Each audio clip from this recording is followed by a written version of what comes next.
Bienvenidos nuevamente al canal. Esta vez voy a resolver el examen de admisión de la UNI en el curso de física en el 2023-2 que acaba de desarrollarse el día de hoy. Para los que dieron el examen pueden reconocer las preguntas seguramente por los gráficos que vamos a ir construyendo. Para los que no tienen el examen tendrán que esperar un poquito para subir en la descripción del vídeo los problemas que los tengo que definitivamente pues digitar. Entonces vamos a empezar de una vez con la solución para que todos aquellos que dieron su examen puedan corroborar sus respuestas y ver la forma de la solución. La pregunta número 1 se refiere a un péndulo que en una hora realiza en el polo norte 1796 oscilaciones, ida y vuelta. Y en el ecuador me preguntan cuántas oscilaciones dará.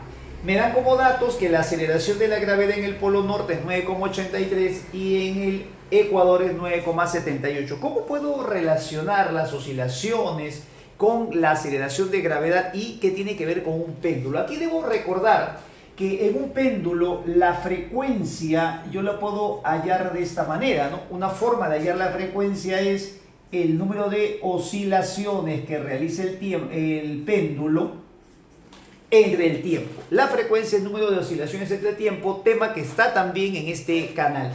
A partir de esto también puedo yo recordar que la frecuencia es la inversa del periodo.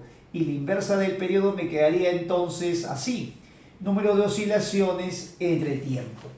Y aquí mira, tenemos justamente las oscilaciones en ambos lugares. Podemos determinar el periodo en ambos lugares y recuerda que el periodo involucra a la aceleración de la gravedad y el tiempo en ambos lugares es el mismo porque me dicen que en una hora es que se han realizado esas oscilaciones. Voy a despejar el intervalo de tiempo y el intervalo de tiempo me quedaría así, sería el periodo por el número de oscilaciones y el intervalo de tiempo es una constante. El tiempo en el polo norte es una hora y en el ecuador también. Por lo tanto, este producto tendría que darme el mismo resultado. Entonces, primero voy a trabajar en el polo norte. El periodo en el polo norte sería ver de esta forma. Lo voy a poner aquí. El periodo sería 2pi raíz cuadrada de la longitud entre la aceleración de la gravedad en el polo norte, que sería 9,83, multiplicado por las oscilaciones, que sería 1796. Este tiempo me da una hora, este producto del periodo por el número de oscilaciones, y esa hora es el mismo tiempo en el ecuador. En el ecuador el periodo sería así, sería 2pi también, raíz cuadrada de la longitud entre el nuevo periodo. En el ecuador el periodo es 9,78 y eso multiplicado por el número de oscilaciones en el ecuador, que vendría a ser mi incógnita del problema. ¿Cómo podemos visualizar aquí? L con L se cancela, 2pi con 2pi también se cancela, y ahora con tu calculadora puedes hallar el valor de L. Esta raíz pasa a multiplicar por 1700 y esto nos debe dar la alternativa 1791. Esa es la respuesta.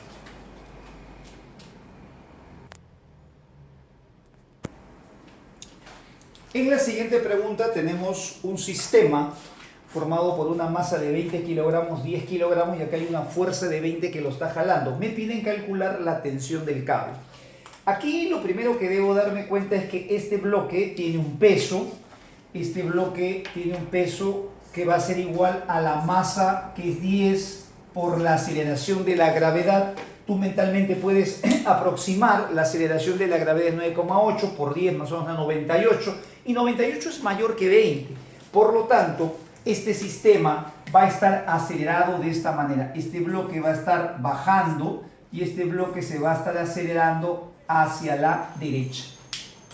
En este tipo de problemas, una forma bastante interesante de resolver es primero tomar todo este sistema como si fuera uno solo. Puedes tomar todo este sistema como si fuera un solo bloque, así como lo estoy graficando aquí. Puedes tomar todo esto como si fuera un solo sistema.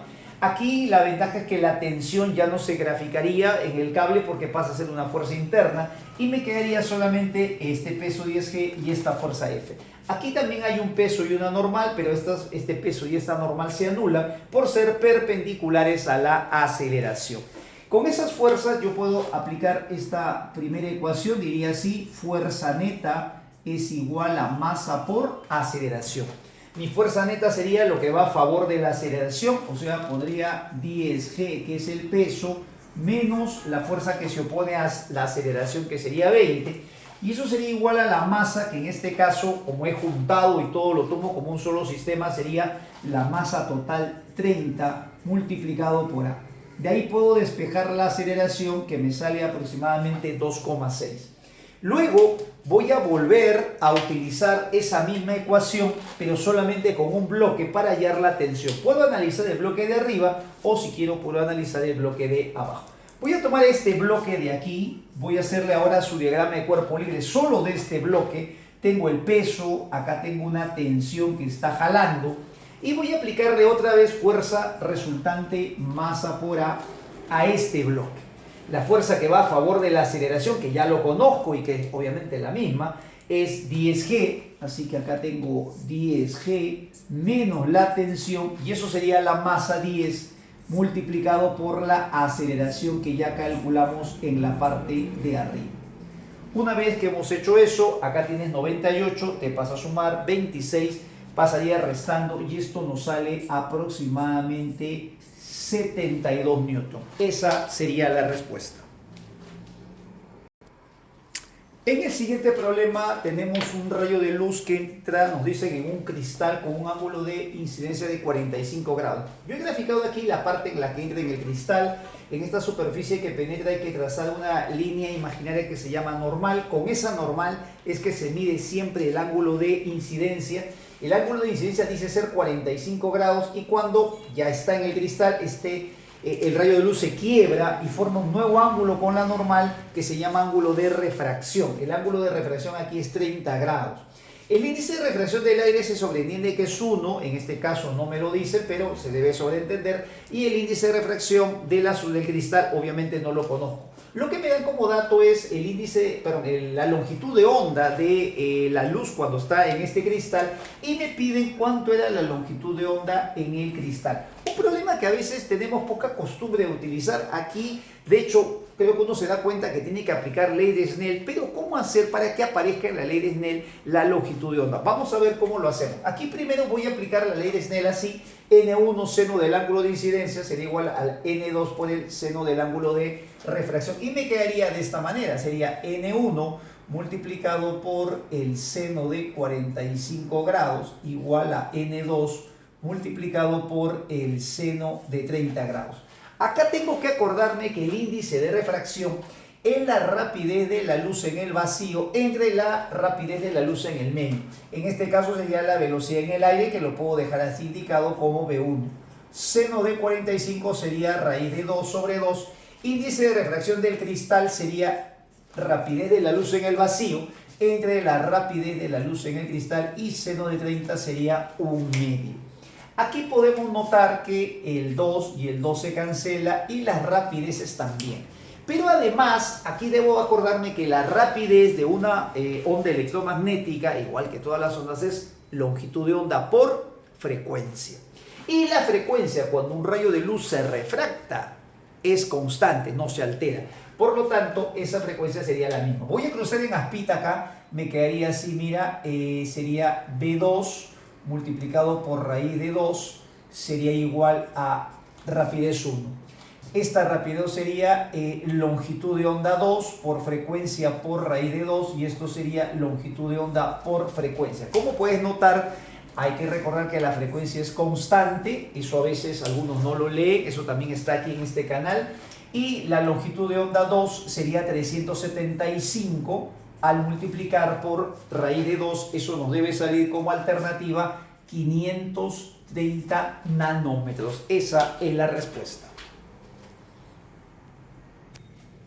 En la pregunta que sigue tenemos un problema de capacitancia de condensadores, donde nos dicen que tenemos un condensador de capacidad desconocida. Es justo lo que el problema me pide calcular. Se conecta a una diferencia potencial de 1,5 voltios y me dicen como dato que la energía es de 1,8 PJ, pico joules. Esa es la cantidad de energía almacenada. Bueno, hay varias formas de calcular la energía en un condensador, y en este caso la más conveniente sería usar CV al cuadrado entre 2, ¿no? Bueno, aquí la energía me dan como dato es 1,8 picofaradios, sería así, 1,8 picofaradios es 10 a la menos 12. El 2 puedo pasar a multiplicar, la capacidad es lo que me piden y aquí el voltaje sería 1,5 elevado al cuadrado. Si multiplicas esto sería 3,6 entre 2,25 que podemos aquí operarlo. Esto sería entonces así, 3,6 entre 2,25 y esto nos da como resultado 1,6 por 10 a la menos 12, o sea 1,6 picofaradios. Esa sería la respuesta al problema. En la pregunta que sigue, la número 5, tenemos dos partículas que dice se mueven así en línea recta y van hacia el encuentro, como podemos visualizar acá. Y nos dan estos datos. Dice que van al encuentro con rapideces de 5 metros por segundo y aquí mucho cuidado. Acá dice 9 kilómetros por hora. Lo que tenemos que hacer ahí en primer lugar, y esto no nos debe sorprender porque siempre en los exámenes de la uni juegan mucho con las unidades. Entonces, estos 9 kilómetros por hora debo pasar a metros por segundo. ¿Cómo se pasa a metros por segundo? Se multiplica por 5 entre 18. Y el resultado nos va a salir 2,5 metros por segundo. Y ahora sí, dice que en el instante 10, en el instante 15 se encuentran en el instante 10 donde estaban. Si ellos siguen acercándose y en el instante 15 es cuando se colisionan, se encuentran, en el instante 10 donde se encontraban se supone que él todavía no llegaba y él tampoco. De 10 a 15 hay 5 segundos y yo podría calcular la distancia que avanzó. 5 segundos por 2,5, aquí la distancia recorrida sería 12,5 metros.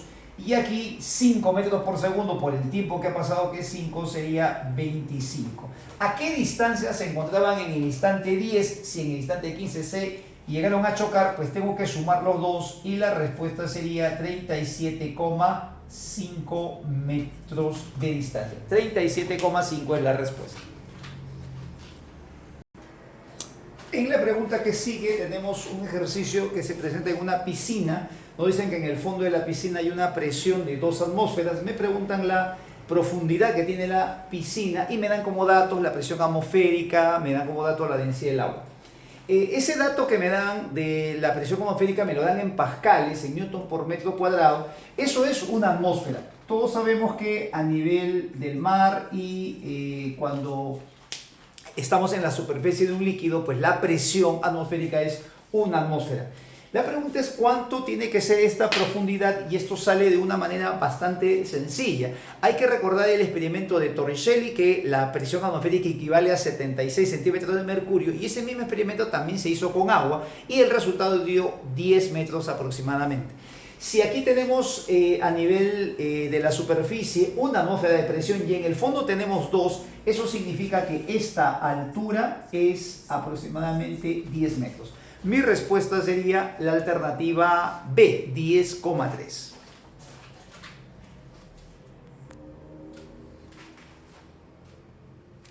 En la pregunta número 7 tenemos un enunciado que nos dice un móvil realiza un movimiento unidimensional, o sea, en línea recta y recorre 2 tramos.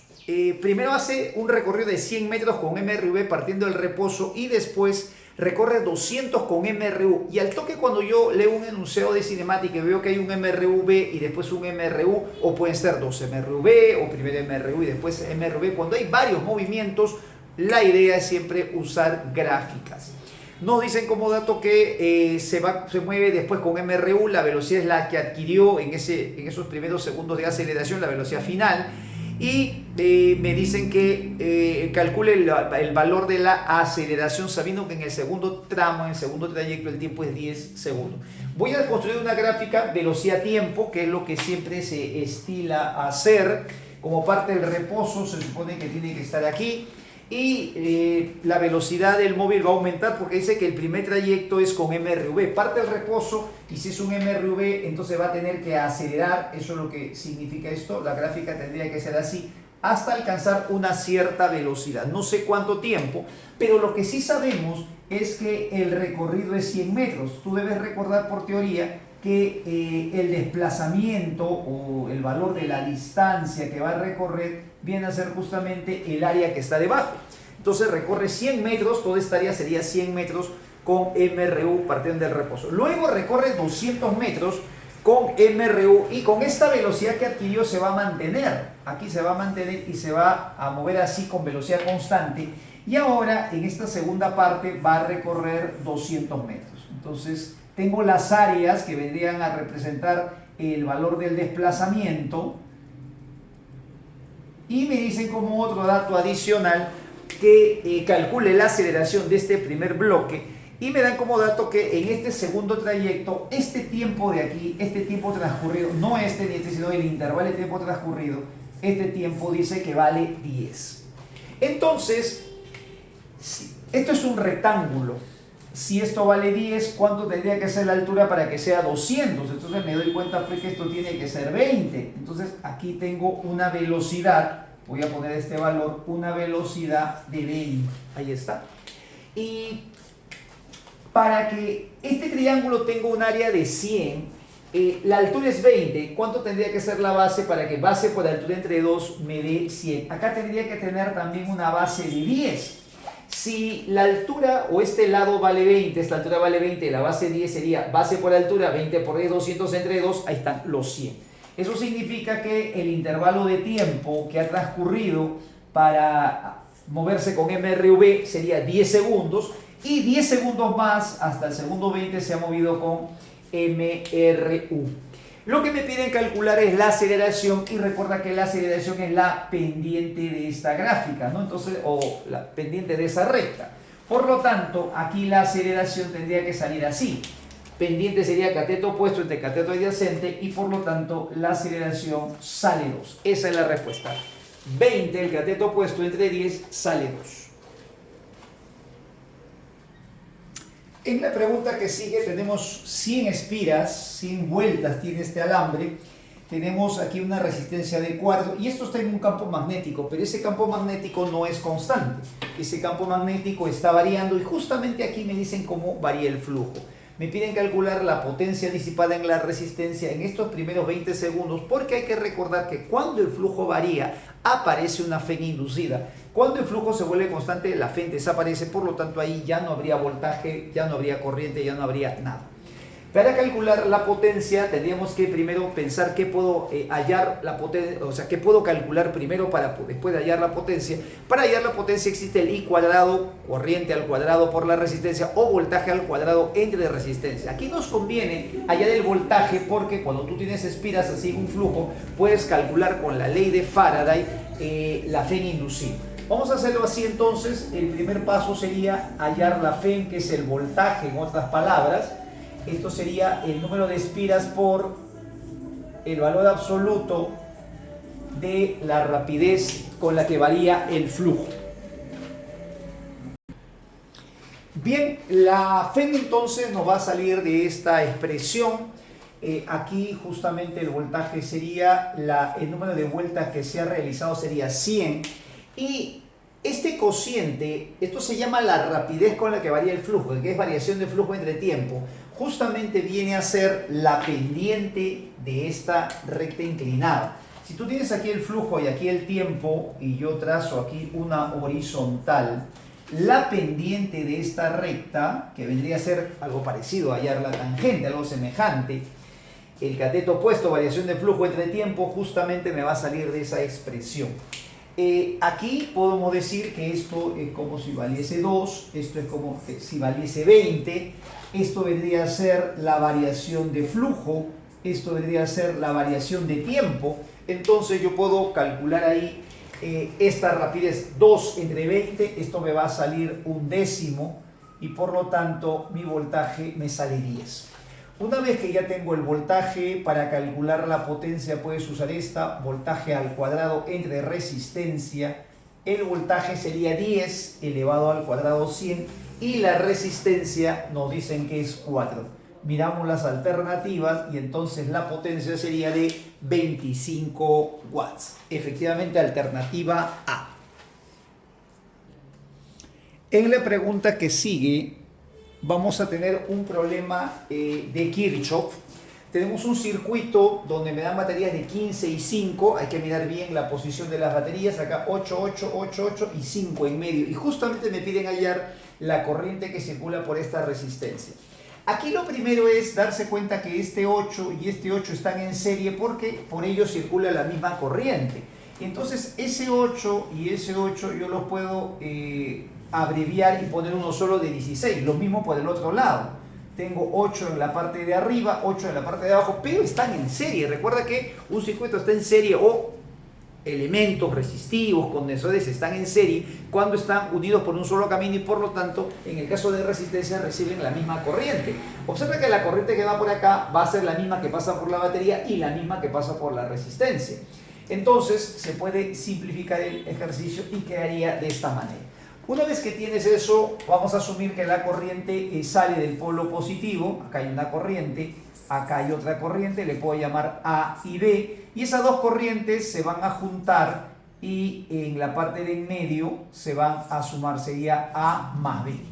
En cada una de estas mallas voy a aplicar la segunda ley de Kirchhoff. Acá tengo una malla y acá también tengo otra malla. Una vez que ya le he dado sentido a las corrientes, esto es algo que he explicado varias veces en mi canal, aquí en este canal. Para hacer Kirchhoff, lo más recomendable es asumir que las corrientes salen así de la batería y después se suman por en medio. Incluso si las baterías no estuviesen en esa posición, yo puedo asumir eso, poner los signos de acuerdo y resolver y el problema siempre me va a llevar a la respuesta correcta. Si tú lo planteas así, las corrientes van saliendo y después bajan por acá. Esta corriente estaría en sentido horario y por lo tanto al pasar de menos a más ese voltaje sería positivo. En el caso de la otra malla también pasa de menos a más y eso también sería positivo. Podemos aplicar directamente esto que ya es, digamos, la expresión de la segunda ley de Kirchhoff un poco resumida, que la suma de las FEM va a ser igual a la suma de todos los productos de I por R, ¿no? Acuérdate que estos I por R son negativos y suman 0, esa es la ley de Kirchhoff original. Pasamos al otro lado y me queda de esta manera. En la primera malla el voltaje sería 5 y mira las corrientes. Todos los productos de I por R tengo que sumar. El primero sería 16 por A, ahí está, la resistencia 16 por A. Y el otro sería 5 de resistencia por la corriente que es A más B. En la segunda malla el voltaje sería 15, aquí sería otra vez 16 por B, el primer producto de I por R, y el segundo sería la resistencia 5 por A más B. Me piden justamente hallar la corriente que pasa por la resistencia de 5 que es A más B. No necesito hallar A y B en realidad, sino solamente la suma, así que eso lo puedo obtener si nosotros estas dos expresiones no las sumamos de esta manera. Aquí me quedaría entonces 20. Aquí al sumar me quedaría 16 veces A más B, así me quedaría. Y aquí al sumar me queda 10 veces A más B. Entonces A más B me está saliendo 26, quería 20 entre 26, o que es lo mismo 10 entre 3. Y la clave entonces a ese ejercicio debe ser 0,77 amperes. Esa sería la solución. En la pregunta número 10 tenemos un problema de termodinámica. Nos dice que tenemos un mol de gas monoatómico, recuerde ese dato monoatómico, y dice que realiza un proceso a volumen constante. Hago una gráfica presión-volumen, me dicen que la presión varía de 25 por 10 a la 4 pascales a 15 por 10 a la 4 pascales. Pascales por si acaso newton por metro cuadrado. En este proceso isovolumétrico o isocórico, el gas dice libera 150 joules de calor. Como me dice que libera calor, entonces hay que recordar la regla de signos y entonces el calor debe ser negativo, 150 joules. ¿Y cómo hago para calcular este volumen? Bueno, para calcular este volumen, para relacionar la presión, el volumen y el calor, tengo que empezar aplicando la primera ley de la termodinámica. La primera ley de la termodinámica nos dice que el calor entregado a un cuerpo es igual al trabajo que realiza más la variación de energía interna.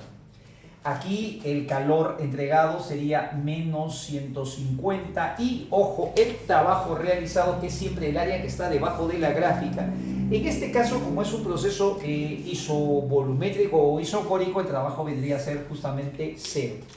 Y la variación de energía tiene que ser la energía final. La energía final sería la energía del estado 2 menos la energía del estado 1. Todo esto está en este canal. Busca el vídeo de termodinámica en 30 minutos para que repases absolutamente todo. Ahora, para calcular la energía interna existen varias expresiones. Una de ellas es presión por volumen y una constante que depende si justamente el gas es monoatómico o diatómico. Aquí en el primer dato dice que es una mol de gas monoatómico, por eso se usa 3 medios. Puede ser 3 medios de PV, presión por volumen, 3 medios de Rato o 3 medios de KTN también. En este caso, como yo quiero el volumen, me conviene usar presión por volumen. Y lo haríamos de esta manera. Sería menos 150 el calor que hemos entregado. La energía interna en el caso en el estado 2, como es un gas monoatómico, sería 3 medios de esta presión que vale 15 multiplicado por el volumen y todo por 10 a la 4. Yo lo voy a dejar aquí y le voy a restar 3 medios de la presión 25 por el volumen también por 10 a la menos 4. Lo que voy a hacer es factorizar el 3 medios. Acá me quedaría 25b y también voy a factorizar el 10 elevado a la 4. Bueno, aquí entonces esto comienza a cobrar forma. Aquí me quedaría, podría ir empezando 50, acá me va a quedar menos 100 al simplificar.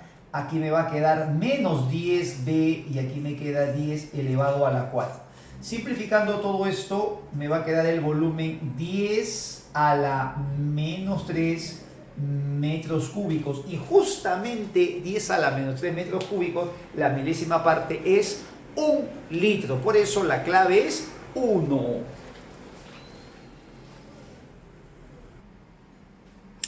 En la pregunta número 11 tenemos un objeto que se coloca, dice así, frente a un lente convergente. Esta es la forma de representar un lente convergente.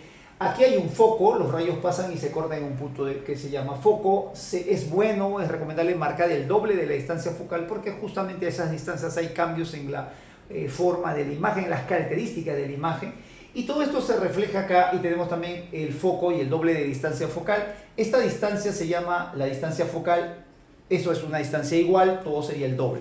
Aquí dice el problema que el objeto se coloca a una distancia que es igual a 2 veces la magnitud del valor de la distancia focal. Nosotros debemos recordar que esto es el valor de la distancia focal y si un objeto se está poniendo a 2 veces la distancia focal, se está poniendo justamente en este punto que se llama 2 veces el foco. Y cuando un objeto se coloca ahí, entonces la imagen es conocida, la imagen sabemos dónde va a salir, porque esa posición justo nos lleva a este resultado. La imagen aparece invertida del mismo tamaño y justo en el doble de la distancia focal también. Como dato del problema, si no sabes esta teoría, puedes revisar aquí en el canal el capítulo de lentes y vas a ver que para esta posición doble del foco, justo la imagen se forma ahí mismo. Dice que la distancia entre el objeto y su imagen, o sea, toda esta distancia resulta ser 20 centímetros.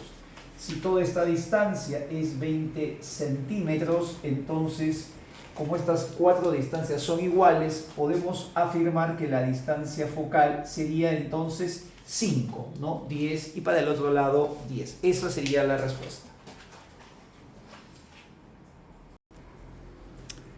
En la pregunta que sigue tenemos un carrito, nos dice que un auto de 1400 kilogramos se mueve en una pista circular. Vamos primero a imaginarnos que estamos mirando desde un dron a cierta altura. Entonces de arriba miramos, es una pista así circular, el radio es 30 metros y dice que el conductor se da cuenta que cuando va con esta velocidad de 50 kilómetros por segundo, el carro está ya a punto de salirse, ¿no? Dice que es la máxima velocidad con la que puede pasar la curva sin que se deslice el carro.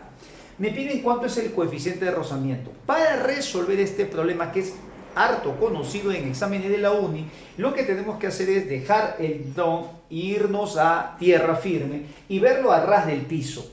Esto sería entonces el carro, es como, repito, aquí estoy mirando desde un dron arriba, es como si yo bajara al piso, me parara acá y veo el carro de esta manera, veo que el carro se aleja de esta forma, aquí está, y el centro, este es el radio 30 metros, y voy a hacer mi diagrama de cuerpo libre. Las fuerzas que están actuando en el carro serían el peso del carro, que sería masa por aceleración de gravedad. Es cierto que ahí hay dos llantas, pero yo voy a dibujar simplemente una reacción total, una reacción normal total. Estas fuerzas se van a anular porque el carro en esta dirección no se acelera. Y para que no se salga, como el carro se quiere salir de la pista, aquí va a aparecer una fuerza de rozamiento que es la que evita el deslizamiento. Como está a punto de deslizar, entonces esto sería fuerza de rozamiento estático máximo y sería el coeficiente de rozamiento estático por la normal. Recuerda que esa expresión solo la puedes aplicar cuando el cuerpo está a punto de moverse. Como este cuerpo realmente está en una circunferencia, esta fricción estaría por aquí. Esta fricción la puedo ver así. Esta fricción sería así. Esta fricción sería esa, vista de arriba así la puedo ver. El peso estaría hacia el fondo con la normal. En esta dirección, lo que es perpendicular a este plano, pues no hay ninguna aceleración, no hay ningún movimiento. El carro no sube ni baja. Y esta fuerza de fricción que está, como estás aquí percibiendo, viéndolo de arriba, va hacia el centro de la circunferencia, como esta trayectoria circular, entonces esto tiene que ser resuelto por dinámica circular. Vamos entonces aquí, en primer lugar, a indicar que el peso y la normal se anulan, ¿no? Porque en esta dirección no hay ningún movimiento, no hay ninguna aceleración. La normal será igual a mg y voy a aplicar en un movimiento circular esta ecuación, que es la siguiente. La sumatoria de las fuerzas radiales debe ser igual a masa rapidez al cuadrado entre radio. La única fuerza radial en este caso sería la fuerza centrípeta, por lo tanto me queda así, sería el coeficiente de rozamiento estático por la normal, pero la normal me doy cuenta que es igual a mg y eso sería la masa por la rapidez cuadrado entre el radio. Aquí podemos notar que la masa se cancela, por lo tanto ese dato de 1400 estaba por gusto y de ahí puedo despejar el coeficiente de rozamiento. El coeficiente de rozamiento estático saldría así. La rapidez la debo pasar a metros por segundo. Aquí hay que acordarse, hay que recordar que si quiero de kilómetros por hora pasar a metros por segundo, debo multiplicar por 5 entre 18. Así que multiplicas todo esto, lo elevas al cuadrado, la rapidez al cuadrado. La aceleración de la gravedad pasa a dividir junto al radio, así que esto sería 9,81, como indican ahí. Ahí está, sí, 9,81. Bueno, si quieres puedes redondear en 10 y el radio que vale 30. Este resultado nos debe salir 0,66 operando. En la pregunta 13 tenemos, dice el problema, dos desplazamientos. Bueno, ahí todo un contexto, dos exploradores, dice, parten de un mismo punto y se mueven con desplazamientos dados por los vectores R1 y R2. O sea, es algo más o menos así, parten de un mismo punto los exploradores y realizan dos desplazamientos. El módulo de cada desplazamiento sería R1, el módulo del desplazamiento R1, y este sería el módulo del segundo. Y me hacen algunas preguntas. Primera pregunta, ¿qué pasa si el ángulo es 90 grados? Me dicen, ¿cuánto vale el módulo del vector desplazamiento? Perdón, el módulo de la resultante. Cuando me ponen R1 más R2 es el vector resultante y las barritas que dicen módulo. ¿Cómo se calcula aquí el módulo? Bueno, lo que tenemos que hacer aquí es trazar paralela a cada uno de los vectores. Eso es lo que tengo que hacer, paralela a cada uno, y dibujar por en medio el valor de la resultante. ¿Cómo se calcula el valor de la resultante? Cuando es 90 se calcula por el teorema de Pitágoras. Esto sería R1 elevado al cuadrado más R2 elevado al cuadrado. Esa es la forma de calcular la resultante cuando tienes vectores perpendiculares. Por lo tanto, la primera proposición es falsa. En la segunda proposición me dicen si el ángulo es 90 entre los vectores, entonces el módulo de su suma y el módulo de su diferencia son iguales. Vamos a recordar que para hallar pues la resultante tienes que, para hallar la suma trazas paralela a cada uno, trazas así paralela a cada uno, y la resultante justamente vendría a ser este vector que está en diagonal. Este vector viene a ser el vector resultante. Esto que he puesto aquí es el módulo, pero si quiero ponerlo así en forma vectorial, este vector sería el vector R1 más el vector R2. Esa sería la suma de los vectores. Ahora, si quiero hallar el vector diferencia, recordemos que el vector de diferencia es la unión de las cabecitas. Entonces, el vector diferencia debe ser este vector que sale uniendo de esta manera, ¿no?, las cabecitas.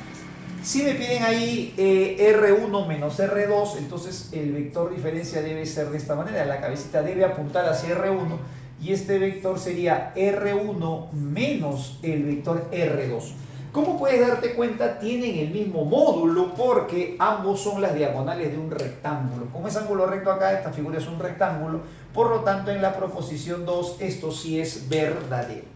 Y en el tercer caso, cuando forman ángulo de 90 grados, ángulo de 60 grados, si quiero calcular el módulo, lo tengo que calcular así, pues, ¿no? El módulo de la resultante, bueno, vamos a poner acá una S, en todo caso para no confundir, esto debe ser raíz cuadrada de el cuadrado del primero, el cuadrado del segundo, más 2 veces el primero por el segundo, por el coseno del ángulo que forman, coseno de 60 grados. Como coseno de 60 grados es un medio, se va a ir con el 2 que está ahí, y entonces el módulo de la resultante me va a quedar así, ¿no? Cuadrado del primero, cuadrado del segundo, más R1 por R2. Vamos a verificar si esa es la expresión.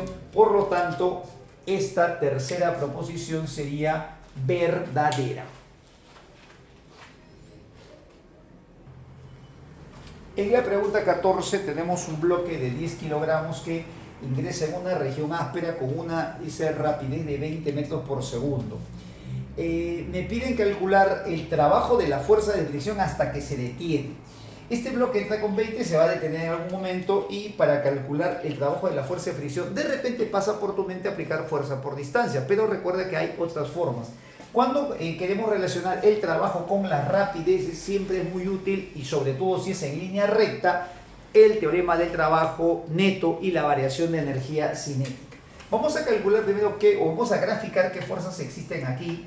Aquí está actuando la fuerza de gravedad, que es perpendicular a la trayectoria. Aquí hay una reacción normal que también es perpendicular, y la fuerza que se está encargando de detenerlo solamente es la fuerza de fricción. Como el desplazamiento en este caso, el desplazamiento desde aquí, el desplazamiento es horizontal, todas las fuerzas perpendiculares se anulan, la única que hace trabajo sería la fuerza de fricción. Podemos plantear nuestro problema así entonces: el trabajo neto es variación de energía cinética. El trabajo neto es la suma de todos los trabajos, pero de todas estas fuerzas, la única que hace trabajo sería la fuerza de fricción cinética. La variación de energía sería la energía cinética final, que automáticamente es cero porque no hay rapidez, y la inicial, que sería un medio de la masa, que nos dan como dato 10, por la rapidez, que es 20 elevado al cuadrado. La respuesta aquí nos sale entonces 400 por 10, 4000 entre 2, menos 2000 joule, y la clave en kilojoule sería menos 2. El siguiente problema es de movimiento relativo, y este me parece que es el problema más interesante porque nunca ha venido en la uni un problema, en exámenes de la uni, un problema de movimiento relativo así de forma totalmente expresa. Ha venido algunas veces en cinemática problemas donde se podía hacer sin velocidad relativa y con velocidad relativa de repente un poco más rápido. Obviamente a veces se utiliza esa técnica para hacerlo un poco más rápido, pero este problema sí es netamente, hay que hacerlo por velocidad relativa y me parece bastante interesante la propuesta. El enunciado dice que un estudiante está en un vagón de tren que va de sur a norte, me ubico norte, sur, este, oeste, y este tren va de sur a norte con una rapidez de 100 metros por segundo. Cuando vamos a trabajar problemas de movimiento relativo, siempre es recomendable usarlo de forma vectorial. Y el tema de velocidad relativa también está en este canal. Así que vamos a poner, esto sería la velocidad del tren, sería un 100J la velocidad del tren, asumiendo pues que esta es la dirección Y y esta es la dirección X. Como todo es vertical, le voy a poner J. Se observa, dice, desde el tren una persona que camina. Cuando el que observa no está parado en tierra, no está parado en un sistema de referencia en reposo o considerado en reposo, sino se está moviendo respecto a otro sistema, en este caso la tierra, asumimos pues que es el sistema que está en reposo. Respecto a la tierra, el tren se mueve con 100 y cuando vemos a la persona, pero desde el tren se está moviendo, entonces eso que vamos a ver es un movimiento relativo. La persona va a tener esta velocidad, aquí vamos a poner que la velocidad de la persona respecto al tren, así se simboliza, dice que es 1,5 también de sur a norte, o sea, aquí la velocidad sería 1,5 J, esa es la velocidad de la persona respecto al tren, porque lo está viendo un estudiante que está en el tren. Si el estudiante estuviera en tierra firme, sería la velocidad de la persona, nada más respecto a tierra firme, pero en este caso dice que lo hace respecto al tren. ¿Cuál será la rapidez de esta misma persona? Acá he puesto nuevamente la persona, pero vista desde un auto, que también va en la misma dirección del tren. Aquí entonces voy a poner, esta sería la velocidad del auto, la velocidad del auto sería 40J, esa es la velocidad del auto, y entonces la velocidad que nos piden es la velocidad de la persona, pero respecto al auto. Esta es, ¿no?, la interrogante. Me piden hallar la velocidad de la persona respecto al auto, que va igual que el tren. Me dan como dato la velocidad de la persona respecto al tren, que es 1,5, y la velocidad del tren también me la dan. Aquí lo que vamos a hacer es primero recordar cómo se hacía esto del movimiento relativo. La velocidad de la persona respecto al tren, debemos recordar que se define así. Esto es la velocidad de la persona respecto a tierra firme, que en este caso no lo conozco, menos la velocidad del tren. Por otro lado, también podría decir que la velocidad de la persona respecto al auto es la velocidad de la persona menos la velocidad del auto. Como te decía al empezar este problema, es un ejercicio donde hay que aplicar netamente movimiento relativo. Bueno, esta velocidad del tren la conozco, la del auto también. La velocidad de la persona respecto al tren también lo tengo como dato. Y lo que me falta es la velocidad de la persona respecto al auto. Lo que no conozco es la velocidad de la persona. Y entonces yo creo que a estas alturas un estudiante sabe qué tiene que hacer para que se vaya. Lo que vamos a hacer con estas dos expresiones entonces es restarlas para que la velocidad de la persona respecto a tierra firme pues se cancele porque ese valor no lo conozco. Vamos a restar la velocidad de la persona respecto al tren, que sí es dato del problema, sería 1,5J menos la velocidad de la persona respecto al auto. Y aquí voy a restar menos la velocidad del tren, que sería entonces menos 100J. Y al momento de restar menos por menos me daría más la velocidad del auto, que es 40J. De aquí voy a despejar la velocidad de la persona respecto al auto, esto pasaría a sumar, aquí me quedaría menos 60 que pasa al otro lado y la respuesta sería 61,5J. Esa sería la respuesta. En la pregunta que sigue tenemos en la 16 un problema de resistencias. Me dicen que me dan este circuito y me dicen cuánto debe valer R para que la resistencia equivalente entre los puntos A y B sea 10. O sea, entre estos puntos, si yo reduzco todo esto, debe salirme el equivalente 10. Bueno, eso significa que debo empezar a simplificar y como ya lo he indicado, esto también está en nuestro canal, en el canal de Aníbal Malger. No te olvides de suscribirte y seguirme en esta cuenta. También te invito a mi cuenta de TikTok, también para que puedas, lo puedas compartir y puedas aprender un poco el curso y diferentes cosas que son necesarias durante la preparación preuniversitaria. Cuando uno desarrolla un problema, lo primero que tiene que hacer es siempre buscar serie primero. Busca primero serie, trata de reducir. Cuando has reducido, vas a paralelo. Cuando has reducido, otra vez busca serie y así en forma escalonada. Vamos a buscar serie. Recuerda que serie es aquello que forma un solo camino. Cuando se ramifica ya no es serie. Si atacamos por el punto A, vemos que estas dos resistencias de aquí, en este puntito el cable se divide en 2 y 8. Por lo tanto, al momento de dividirse ya no puedo decir que sea serie. En cambio este 2, este R y este 2, esto sí lo puedo, puedo afirmar que esto sí está en serie porque veo que es un solo camino. La equivalente de esto que está en serie sería R más 4. Se suman todas las resistencias que están en serie y este R más 4 con este 8 estarían en paralelo. Eso lo puedo comprobar porque tienen los mismos extremos conectados, ¿no? Si le pongo letras A, X... y acá le pongo Y, entre X y Y tengo 8 y entre X y Y también tengo R más 4. Entonces voy a simplificar mi problema y quedaría así, mira, el 2 y 2 lo dejo en su sitio y el equivalente de estos dos en paralelo cuando son 2 se puede fácilmente calcular el producto entre la suma, o sea sería el producto que es 8 por R más 4 entre la suma que sería R más 4 más 8 sería R más 12.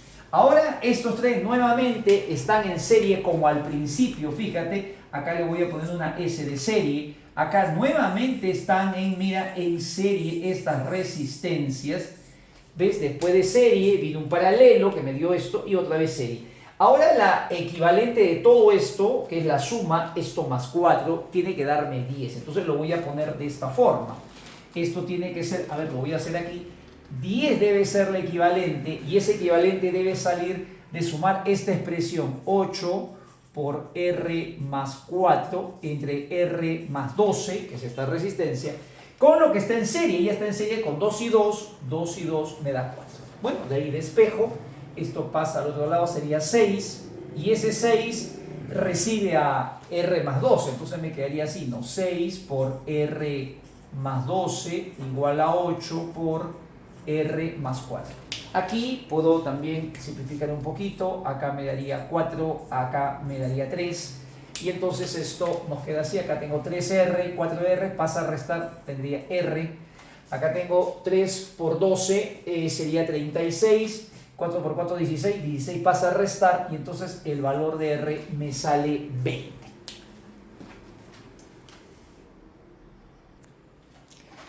En la pregunta que sigue tenemos un problema de transferencia de calor por conducción. Nos dicen que el flujo de calor H a través de esta varilla que se ve de longitud L, temperaturas, es de entre dos fuentes que permanecen las temperaturas, nos dice constantes, pues estas son las fuentes de calor, una es mayor que la otra, se sobreentiende, hay un flujo de calor constante, dice que la transferencia es de 80.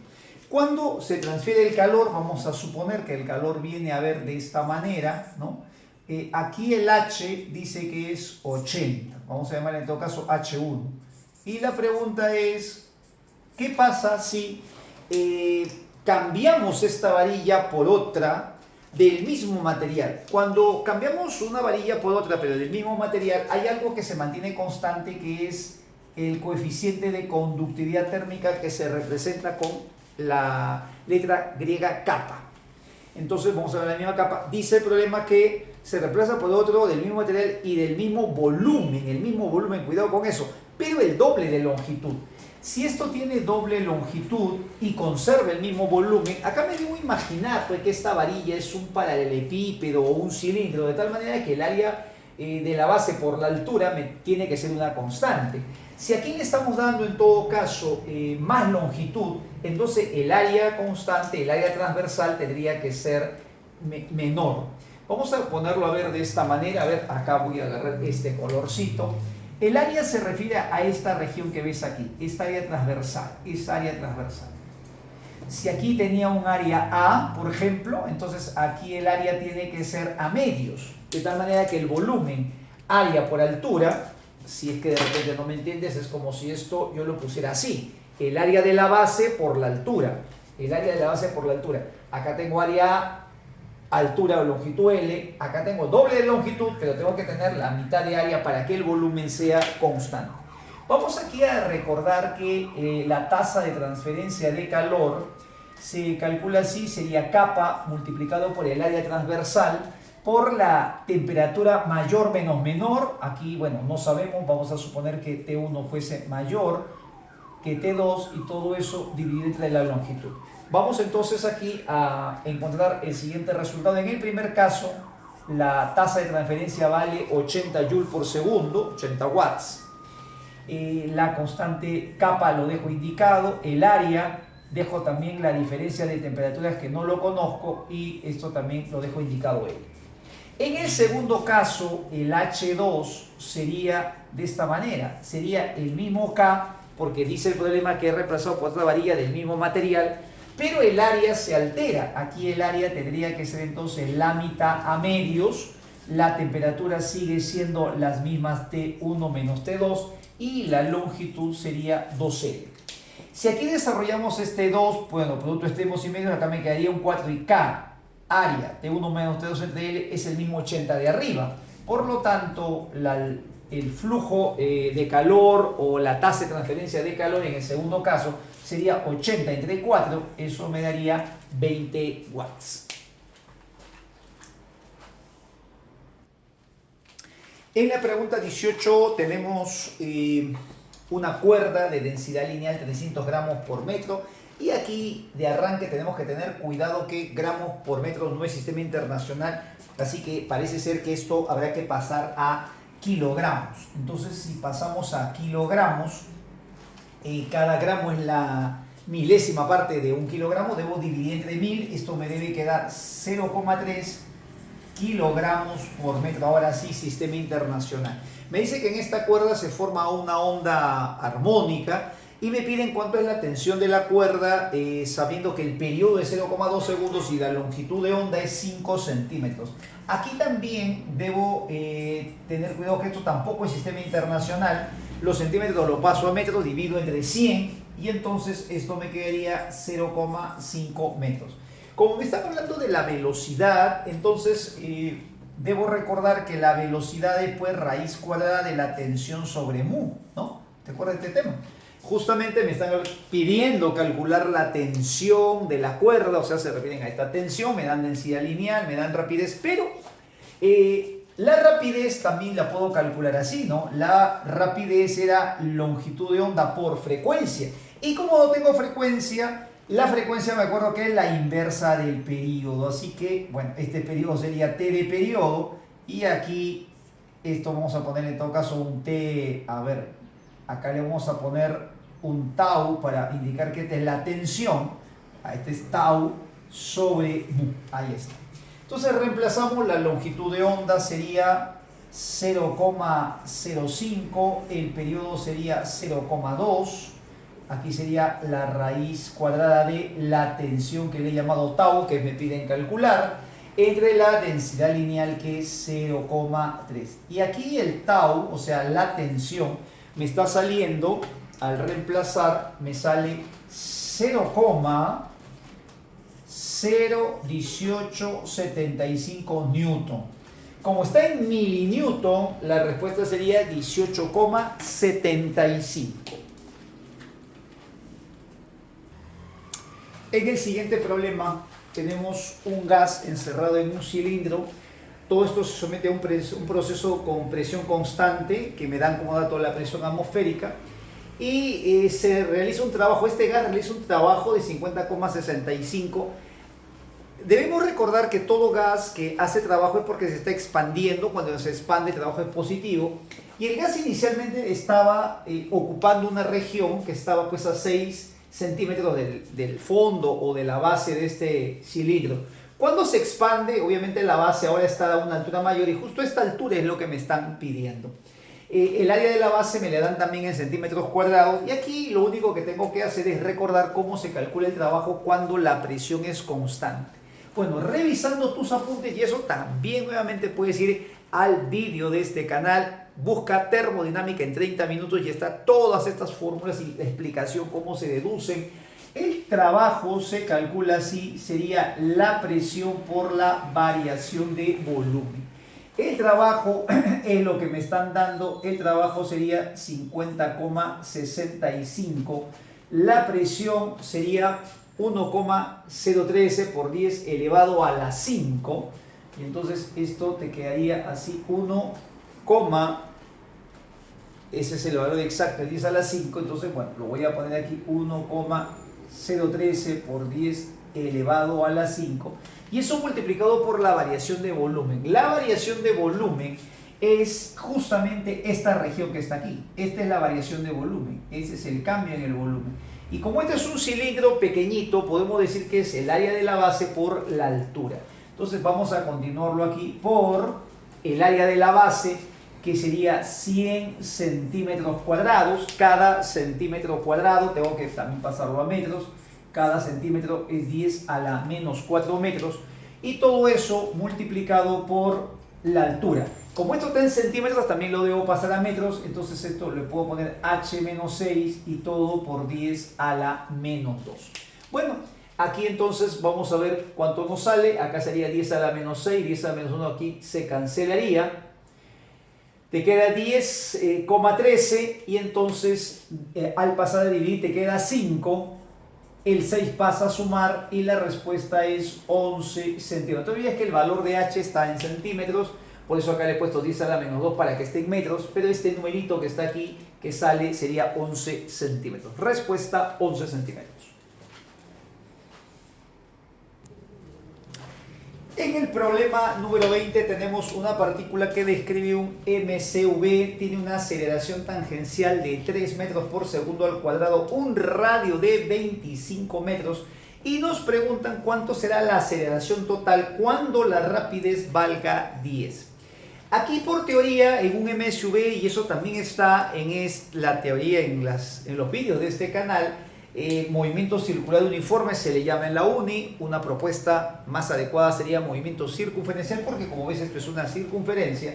En un MSV el valor de esta aceleración tangencial va a ser el mismo, o sea, en este punto cuando la rapidez sea 10 va a tener también una aceleración tangencial de 3. Entonces yo puedo graficar aquí la aceleración tangencial, así iría la aceleración tangencial, mira, aquí también tiene una aceleración tangencial de 3. Lo que faltaría aquí hallar en ese instante que la rapidez es 10 es cuánto vale la aceleración centrípeta. Y para hallar la aceleración centrípeta nosotros lo podemos hacer con las expresiones que ya conocemos. La aceleración centrípeta sería el cuadrado de la rapidez entre el radio. Justo en este instante en el que me piden la aceleración total y donde quiero hallar la aceleración centrípeta, la rapidez dice el problema que vale 10, el radio vale 25 y entonces la aceleración centrípeta vale 4. Si la aceleración centrípeta vale 4 y la aceleración tangencial vale 3, eso nos lleva a calcular la aceleración total, que sería simplemente 5. Esa aceleración total se halla así, ¿no? Es la resultante de estos dos vectores. Hay que trazar paralela a cada uno y dibujar por en medio el vector aceleración total.